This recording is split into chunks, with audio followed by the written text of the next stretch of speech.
So last week I did a little bit on wet and wet washes, and the week before that it was just flat washes and graded washes. So I thought perhaps just pick an image where we can just practice them in the painting. So I picked this one, and I've got a few copies of this if anybody wants to have a go at that one. And I've also got copies of this image, which I've got from an advert, which again is a similar sort of image. And I've tried to pick things that aren't overcomplicated and that I think would suit watercolours, because a lot of images just don't really, to me, suit watercolours. So I was thinking with this one, there's lots of it. Well, you could paint this front areas. There's also lots of different tones, and then a bit of drawing. I was going to talk a bit about the drawing, so I've forgotten to do that. I'll do a little bit on the back of this. I've actually pre-drawn that. But in terms of drawing the building, sometimes it can help to just pop a line down the middle, and then, as ever, just make sure that your picture is on the same picture plane as your drawing. And then it's a matter of just judging angles. So if you've got it on the same level, that will help. I think probably that to that side. And then you can, once you've got the middle line, you can just measure that and just make sure that you're going for about the same width. And then that's just getting that basic shape. And the window is just slightly below this level, so that would go in there, like that. One thing to try and observe is to make sure that the ridge is going that way. And sighting angles, this one, there's a little bit of angle here, but it's very subtle. It's just very slightly going up to the left, and then the ridge is even steeper. So again, a couple of my students on Tuesday got a little bit confused with that. So that wants to go that way, and this just a tiny bit of angle there.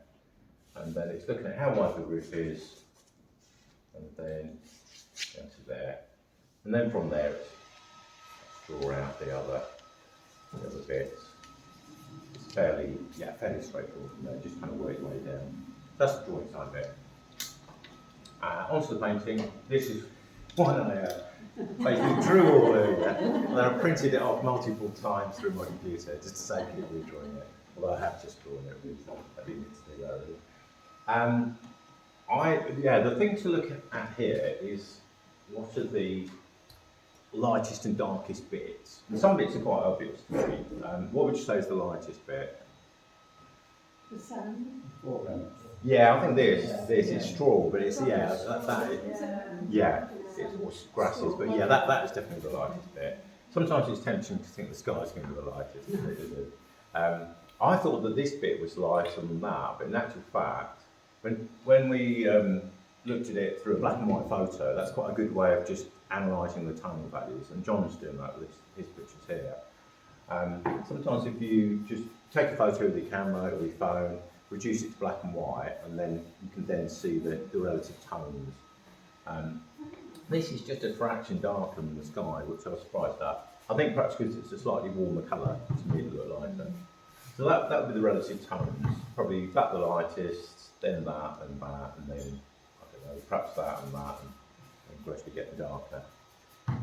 But it's worth just having that, having to think about that before you start. And with watercolours, a lot of it is in the planning. I'll do this bit, but a lot of it is in the planning and thinking through how you're going to go about it, rather than diving in too quickly. I'm going to start with the lightest. So with watercolours, I like to work light to dark. Quite a few watercolour artists work that way. Not all of them, but I certainly find that the easiest. So I'm thinking something very, very light for here. So I'm starting with a little bit of yellow, but it just needs to be really very, very pale. And down here it goes a little bit pinky. So perhaps a little bit of some sort of red. So I've used, I think that's raw sienna and some sort of red there. I'm going to use the white of the paint showing through, so there won't be any white mixed in. I'll just go for a biggish brush, just soften that a little bit, and just get that area, some paint in that area. While I'm here, actually, I could work the path as well, which is slightly pinker. So I'll of just get that down with that colour to start with. And while that's, and then go to a slightly smaller brush, and just get some slightly stronger colour in just down the bottom here. So it's almost as white as the paper, but not quite here. It's just got a tiny bit of colour. So some coming tone there, and then I think down here I'll just make that a little bit pinker. I'm really just using what's on the palette and mixing that in.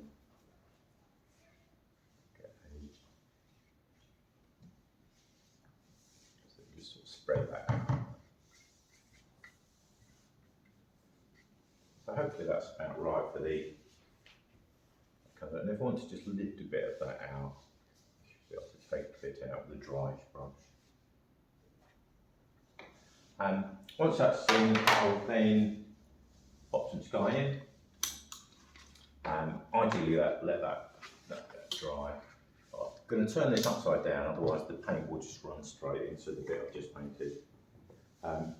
So you could paint this as a flat wash, completely flat wash if you wanted, or if you want to just try and make some artistic changes. Quite often you find that the sky is a little bit warmer down here, so you get more pinky yellowy colours in with the blues, and then a little bit stronger here. So I shall improvise a little bit with some sort of pinky yellows basically, and then add the blue in. Just got to be careful that I don't turn this green. I put too much yellow in. So just try that. And then I'll mix a blue. Actually, I'm going to mix a blue before I start putting the paint on, otherwise it's going to dry too quickly. I'll just pop some here. Just get a nice strong blue mix, and hopefully this will be enough. Add some water with the brush. Right, and this.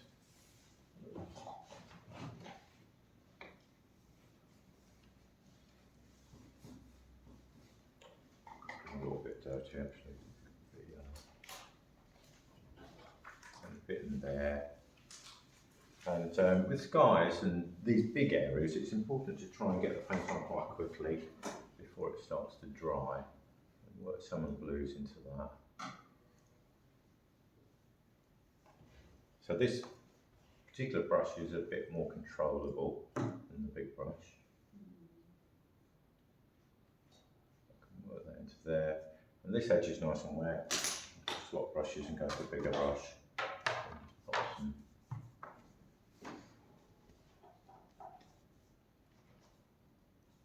So you can probably create a nice flat wash if you want a flat wash. Actually, some artists leave little bits of white popping through as a suggestion of the clouds. A little bit of grease must be there because it's resisting. Well, another way of, I mean, there aren't any clouds here, but if you wanted clouds, you can also lift paint out. So you would basically clean the brush, dry it, and then you could then kind of lift areas out. And then if you want to lift any more, just wash it again, dry it. I think it's just something Pauline showed me, that sort of thing. So, you know, if the sky's looking a bit too flat or you want to make changes, then that's another way of clouds. I think sometimes if you've got like a rough textured paper, you can almost like sort of drag the paint around and get a softer edge or grainy edge, and that can be quite nice for clouds. But this paper doesn't, it's a bit hard to do that with this paper. I think I'll leave it there. I'll just show you the other bits. These are other ones I've done. So after that, I think what I did was I did this kind of wash all over the whole of the building and let that dry, and then I started to put this darker wash. So it's really kind of working in areas there. So you haven't put a green wash where the grass is, have you? You've kept it quite light. I've kept it quite light and quite sort of creamy coloured, really. Yeah. And then the green's already in the foreground. So with this one now, I can then put some of these weeds and some of these grasses in here. So that would be, and the same here. Perhaps I suppose if I was carrying on with this now, probably get the roof in. maybe a little bit of the water. This actually I'll do a little bit of the green here. It's going to be, you're going to need to just kind of almost like painting negative for these grassy bits. So I'll just find some green and just do a little bit around there. We need to get some more green freshened up. And possibly a slightly smaller brush. I've got my best brushes in the car, but this is what we do. So it's kind of a matter of just sort of painting back in like that. And then at the same time, kind of, again, it's working quite quickly. This brush is a bit too thick, but something like that. And the same with the water, sort of painting back in that way. Yeah. But ideally you want something that comes to a bit better point than I've got here. Something like that, and kind of work that around quite quickly around this area too. And down. So that could be this could be a kind of wet and wet area, something like that. And then in with some darks for these shadowy areas. So I'll just add a little bit of purple to that here. I think I need to spray my paint if it's a bit dry, but you can then sort of pop some darks and get some nice softer edges to these bits here. Lovely, thank you. Okay. Could you go straight across the sky, straight across the building, So anything in afterwards? I wouldn't do because this is quite, to me it's like a pinky grey, and I didn't particularly want blue underneath that. Okay. It's I mean, so with some colours, I suppose you've got to think ahead of what's going to go over the top, and I think the blue would come through and it just wouldn't look right. Oh, would it? For me, anyway. I mean, you could try and see, but I suppose it's thinking about what. I mean, some areas you could put, like this area here. I thought, well, that's fine. Put yellowy colours under here. The green's going to be fine over that, because yellow is one of the colours that goes into green.